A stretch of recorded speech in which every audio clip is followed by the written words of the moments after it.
Hello बच्चों। तो आज हम स्टार्ट करते हैं अपना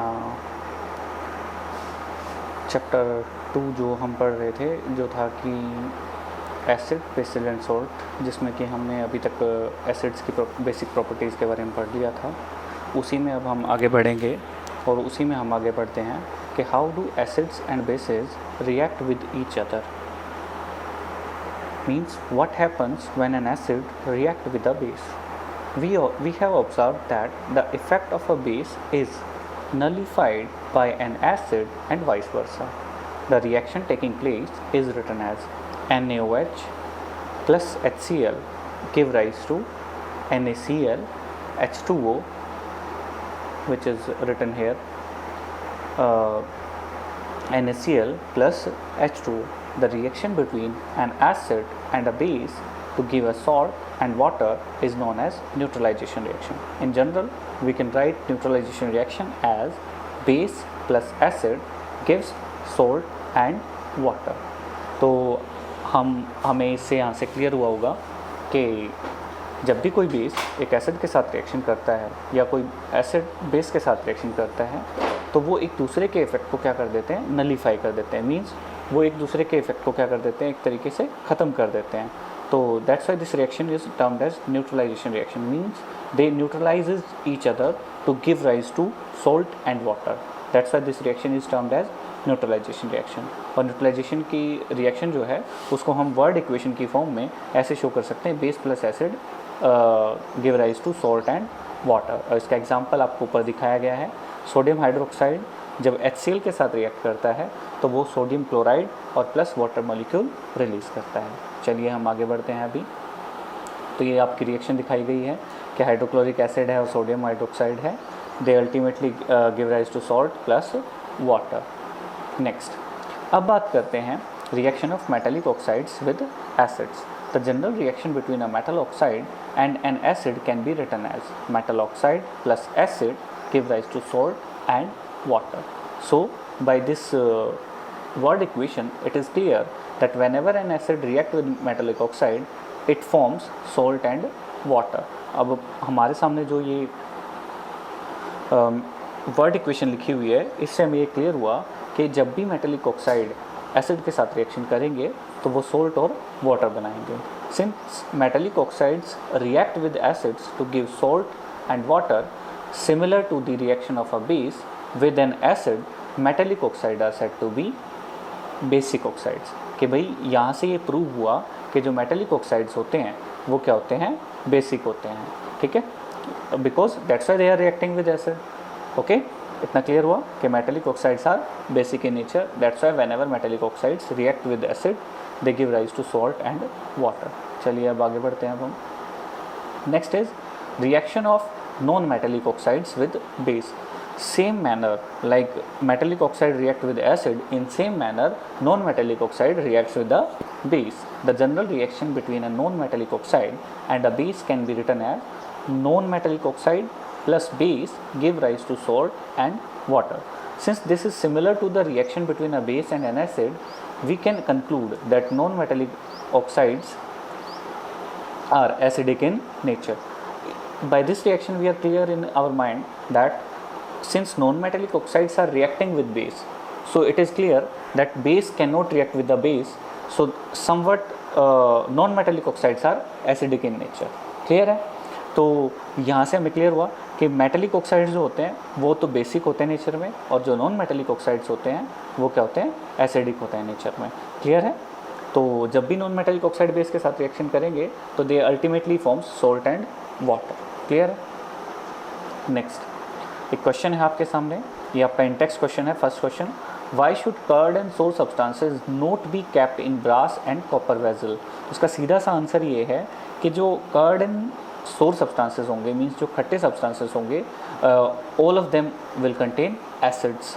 दैट्स वाई जब आप इनको ब्रास या कॉपर वेसल में रखेंगे तो ब्रास और कॉपर क्या हैं, मेटल्स हैं, तो उनके साथ क्या करेंगे, ये रिएक्ट करेंगे और अल्टीमेटली हाइड्रोजन गैस रिलीज़ करके हार्मफुल सब्सटेंसेस बनाएंगे। और इसके साथ ही क्या होगा, जो हमारा फूड होगा वो भी क्या हो जाएगा, स्पॉइल हो जाएगा। क्लियर है?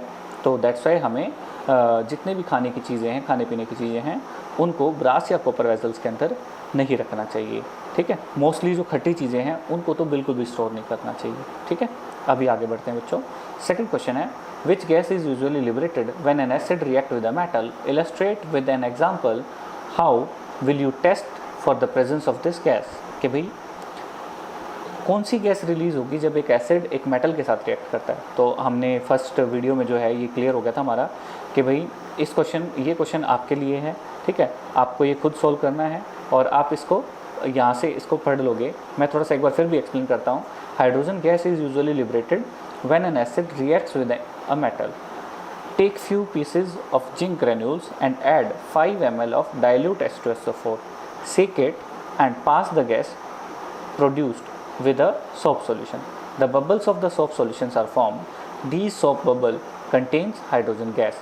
We can test the evolved hydrogen gas by its burning with a pop sound when a candle is brought near the soap bubble. ये मैंने आपको ऑलरेडी फर्स्ट वीडियो में क्लियरिफाई किया हुआ है, वहाँ पे एक एक्टिविटी थी उसमें ये क्लियर हो गया था।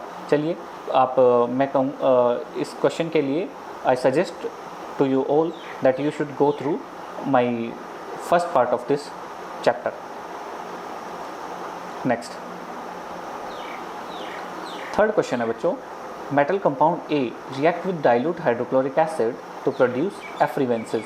The gas evolved extinguishes a burning candle.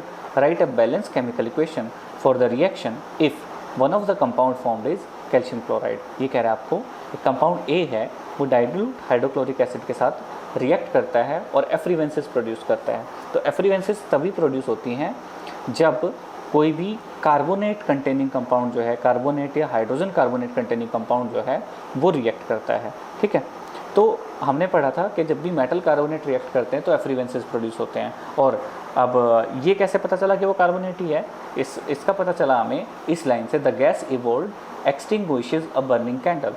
Write a balanced chemical equation for the reaction if one of the compound formed is calcium chloride. तो पता चल गया कि वो कंपाउंड किसका है, कैल्शियम का है और कार्बोनेट का है. ये कैसे पता चला कि जो गैस रिलीज हुई उसने एक बर्निंग कैंडल को एक्सटिंग्विश कर दिया. और आपको पता ही है कि भी जो वो होती है, क्या नाम है, कार्बन डाइऑक्साइड है, वो क्या कर देती है, फायर को एक्सटिंग्विश कर देती है. तो यहाँ पर रिएक्शन क्या बनी, CaCO3 plus 2HCl give rise to CaCl2 plus CO2 along with water molecule. यहाँ पे क्लियर हो आपको, ये रिएक्शन है मेटल कार्बोनेट की विद एसिड. इसको आप पीछे पार्ट पढ़ा था हमने, जो फर्स्ट पार्ट था इस चैप्टर का, उसके बिल्कुल लास्ट टॉपिक जो था वो यही था कि what happens when a metal carbonate react with an acid. वहाँ से आपको ये क्लियरिफाई हो जाएगा. नेक्स्ट है बच्चों, what do all acids and basis have in common. कि भाई ऐसी कौन सी चीज़ होती है या कौन सा कंपाउंड होता है या कौन सा पार्ट होता है एसिड या बेस का जो उनके एसिडिक या बेसिक बिहेवियर को कंट्रोल करता है. इसके बारे में हम पढ़ेंगे. तो इसके लिए एक एक्टिविटी दी गई थी आपको, वो एक्टिविटी क्या है, आपने क्या करना है, बेस लेने हैं, कुछ एसिड्स लेने हैं और कुछ न्यूट्रल कंपाउंड्स लेने हैं. ठीक है, जैसे कि इस सेटअप में आपने उनको डालना है. ठीक है, इस सेटअप में क्या किया गया है, एक 6 वोल्ट की बैटरी ली गई है. ठीक है,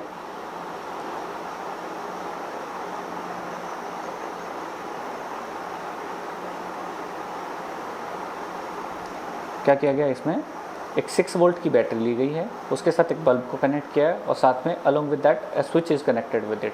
ठीक है, और उसमें क्या किया, एक कॉर्क ली है और कॉर्क में 2 नील्स को हमने लगाया है और इस तरीके से उनको अटैच किया है कि उन जो दोनों निडल्स हैं उनका आपस में कोई कॉन्टैक्ट ना रहे. और हमने क्या करना है, इस सॉल्यूशन में क्या करना है, इस सेटअप में क्या करना है, हमें वो सॉल्यूशन डालना है जो भी हमें टेस्ट करने हैं. ठीक है, अब वो कौन कौन से हो सकते हैं, वो हो सकते हैं आपके हाइड्रोक्लोरिक एसिड हो सकता है, सल्फ्यूरिक एसिड होता है, डाइल्यूट सॉल्यूशंस हो सकते हैं वो, और डाइल्यूट सोडियम हाइड्रोक्साइड हो सकता है या डाइल्यूट कैल्शियम हाइड्रोक्साइड हो सकता है. ये लेने हैं आपने. ठीक है, और साथ में आप ग्लूकोज सॉल्यूशन ले सकते हो या अल्कोहल ले सकते हो, कोई अल्कोहलिक सॉल्यूशन ले सकते हो, उसको आप इसके अंदर से पास करोगे. तो आप देखोगे कि एसिड्स और बेसिस जो हैं वो क्या करेंगे, वो इलेक्ट्रिसिटी को कंडक्ट होने देंगे. दैट मीन्स उनके केस में जो बल्ब है ये जो बल्ब दिया गया है यहाँ पे, ये बल्ब क्या करेगा, ग्लो करेगा। लेकिन जो अदर केसेस हैं उनमें बल्ब जो है वो ग्लो नहीं करेगा। ऐसा क्यों हुआ? क्योंकि एसिड्स और बेसिस जब भी आप इलेक्ट्रिसिटी पास करते हो या ये एक्वस मीडियम में होते हैं, they dissociates into their ions, that's why they helps in conduction of electricity. Ions के बारे में आपने 9th क्लास में ही पढ़ा था, ठीक है। तो ये एक मेन वजह हुई या मेन रीज़न हुआ behind that conduction of electricity by acids and bases. Clear है? चलिए अब आगे बढ़ते हैं। Since the cation present in acids is H positive, आपको ये तो पता ही है कि भाई ions are of 2 types which is cation and anion. Cations are positive ions while anions are negative ions. Okay, next, since the cation present in acids is H positive, this suggests that acids produces hydrogen ions in solution which are responsible for their acidic properties। कि भाई यहाँ से हमें ये clear हुआ कि acids जो हैं वो क्या करते हैं, जब भी उनको एक्वस सॉल्यूशन में रखा जाता है, उनके एक्वस सॉल्यूशन प्रिपेयर किए जाते हैं, they ultimately produces H positive ions और hydronium ions which are responsible for their acidic properties। Clear है? चलिए अब आगे बढ़ते हैं। अब what happens to an acid or a base in a water solution, कि भाई अगर हम किसी भी एसिड या बेस को वाटर में डालते हैं तो वहाँ पे क्या होता है, उनके साथ क्या होता है। तो इसमें क्या किया है उसने, एक कॉनिकल फ्लास्क ली है जिसमें H2SO4 था और उसको सोडियम क्लोराइड के अंदर ऐड किया है। तो क्या होगा, जैसे आप उसको उसके अंदर डालोगे तो HCl गैस रिलीज़ होगी यहाँ से, ठीक है। HCl गैस प्रोड्यूस होगी और HCl गैस रिलीज़ होने के बाद आपने क्या करना है, उसके आगे मॉइस्ट लिटमस पेपर को लाना है, ठीक है। इस एक्सपेरिमेंट में क्या करना है, पहले मॉइस्ट लिटमस पेपर को लाना है, उसके बाद ड्राई लिटमस पेपर को लाना है, ठीक है। तो आप जैसे ही मॉइस्ट लिटमस पेपर को लाओगे, अगर वो ब्लू लिटमस पेपर है तो then it will ultimately turns into red, ठीक है।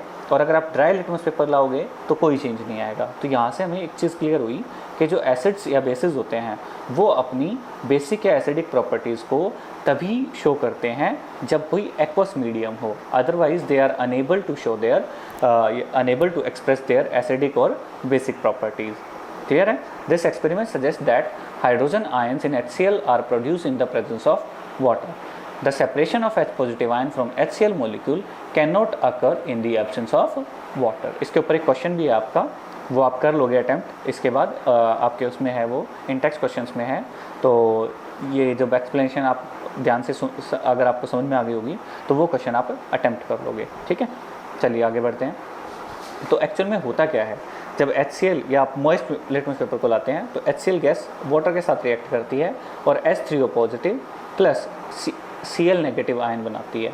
यहाँ पे H3O पॉजिटिव ये तो आपका क्या है, कैटायन है, और जो Cl नेगेटिव है ये क्या है, एनायन है, ठीक है। Hydrogen ion can not exist alone but they exist after combining with water molecules. Thus hydrogen ions must always be shown as H positive aqueous और hydronium ion. H positive plus H2O give rise to H3O positive, इसको हम hydronium ion कहते हैं। Clear है? और यही जो ion hydronium ion that is responsible for acidic properties of any acid. Clear है? नेक्स्ट अब बात करते हैं, एसिड का तो पता चल गया कि भाई एसिडिक कैरेक्टर्स के लिए H पॉजिटिव या H3O पॉजिटिव आयंस जो होते हैं वो रिस्पॉन्सिबल होते हैं। In same way what happens when a base is dissolve in water. आपके यहाँ पे एक रिएक्शंस दी गई हैं 3। NaOH को पहले आपने वाटर में डिसॉल्व किया तो क्या हुआ, वो Na पॉजिटिव यानी कि cation plus OH negative hydroxide ion में ब्रेक डाउन हो जाता है।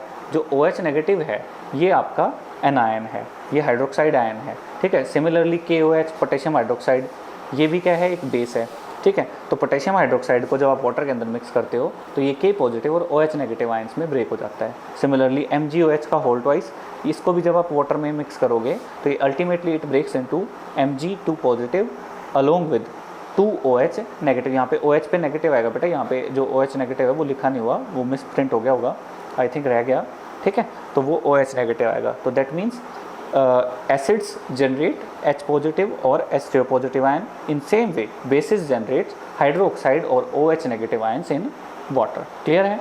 So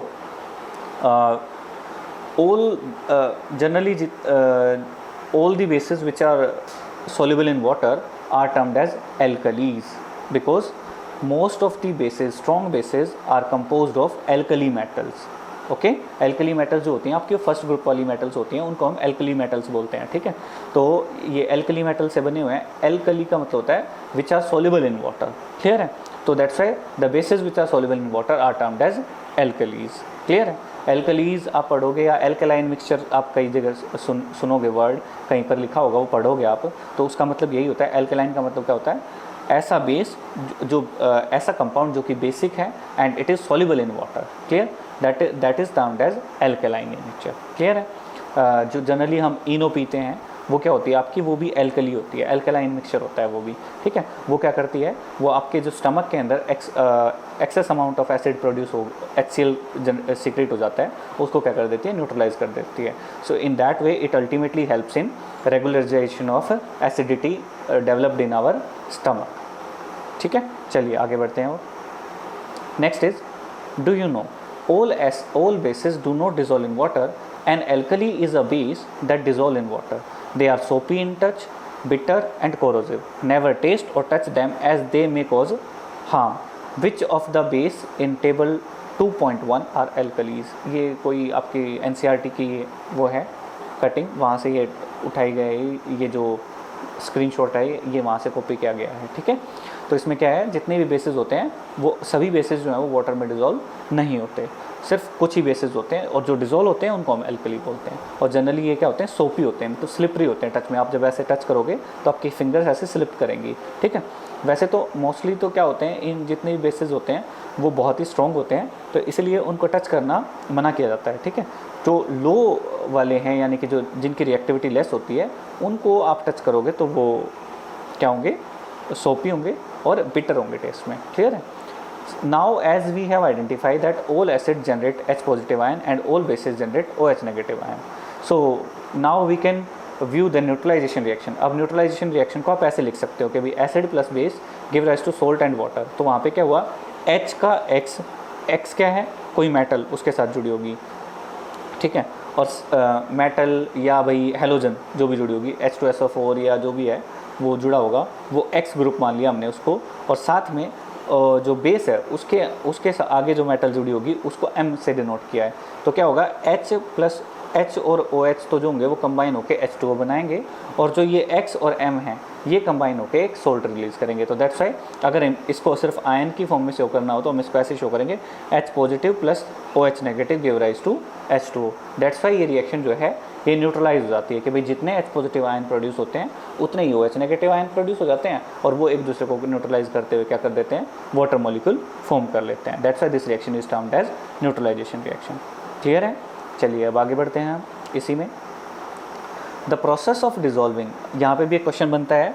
question is why we are advise not to add water into acid but we are advise to add acid into water, ठीक है। कि भाई हमें कहा जाता है कि भाई हमें कभी भी जब भी एक्चुअल में क्या किया जाता है, जब एसिड की डाइल्यूशन की जाती है, मतलब उसको डाइल्यूट किया जाता है वाटर ऐड करके, तो हमेशा एसिड में वाटर ऐड नहीं किया जाता, कभी भी एसिड में वाटर ऐड नहीं किया जाएगा, बल्कि क्या किया जाएगा, एसिड को धीरे धीरे थोड़ी थोड़ी क्वांटिटी में वाटर के अंदर ऐड किया जाएगा, ठीक है। तो इसी टॉपिक को हम यहाँ पे क्लियर कर रहे हैं।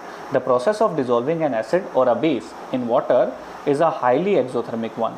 Care must be taken while mixing concentrated nitric acid or sulfuric acid with water. The acid must always be added slowly to water with constant stirring. क्या करना है, धीरे धीरे उसको मिलाते हुए, constant stirring करते हुए उसको ऐड करना है। If water is added to concentrated acid, the heat generated may cause the mixture to splash out and cause burns. The glass container may also break due to excessive local heating.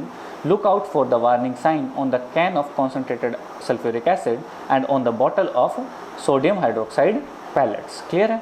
तो यहाँ से आपको clear हुआ कि भाई जो dilution की process है किसी भी एसिड की या बेस की, स्ट्रॉन्ग बेस या एसिड की, वो क्या होती है, हाईली एक्सोथर्मिक होती है, ठीक है।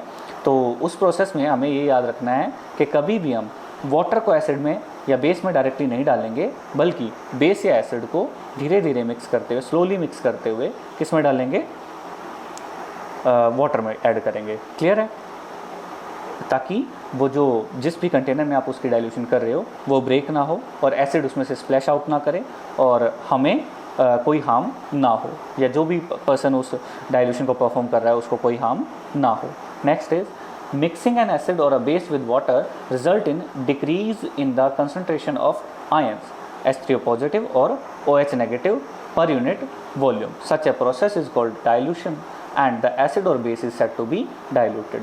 Means actual में क्या करते हो आप, देखो जैसे फॉर एग्जांपल आप कोई चीज़ है, जैसे शुगर ऐड किया आपने, 1 स्पून ऐड की वन ग्लास ऑफ वाटर में, और उस टाइम पे उसकी स्वीटनेस को टेस्ट करना हो, या फिर सेम 1 स्पून शुगर को आपको ऐड करना हो 2 ग्लास ऑफ वाटर में, तो वहाँ पे क्या होगा, स्वीटनेस डिक्रीज हो जाएगी। तो in same way when acids and bases are mixed with water, their concentration of H positive or OH negative ions gets decrease. That's why this process is termed as dilution. एक तरीके से हम क्या करते हैं, उसकी पावर को decrease करते हैं so that it can be worked out easily in laboratories, कि भाई उससे जो भी उसकी प्रॉपर्टीज़ हैं उसको धीरे धीरे स्टडी किया जा सके, उसकी रिएक्शन जो हैं वो ज़्यादा फास्ट ना हो और साथ में उसकी रिएक्शंस को प्रॉपरली क्या किया जा सके, देखा भी जा सके, ऑब्जर्व भी किया जा सके। दैट्स से क्या किया जाता है, उसको डाइल्यूट किया जाता है, और जो सॉल्यूशन बन के आएगा वाटर ऐड करने के बाद, उस सॉल्यूशन को हम क्या कहेंगे, डाइल्यूटेड कहेंगे। दैट्स वाई लेबोरेटरीज़ में जब भी आप, या केमिस्ट्री में आप या पढ़ते हो जब भी केमिकल्स के बारे में, तो मोस्टली क्या आगे आप लिखा हुआ देखोगे, कॉन्सनट्रेटेड सल्फ्यूरिक एसिड इस टाइप से, concentrated hydrochloric acid, concentrated sodium hydroxide, dilute sodium hydroxide, dilute hydrochloric acid, dilute sulfuric acid. So that dilute means is that is diluted with by mixing with water. Clear? Next, अब आगे बढ़ते हैं बच्चों।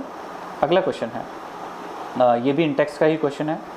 Why do HCl, HNO3, etc.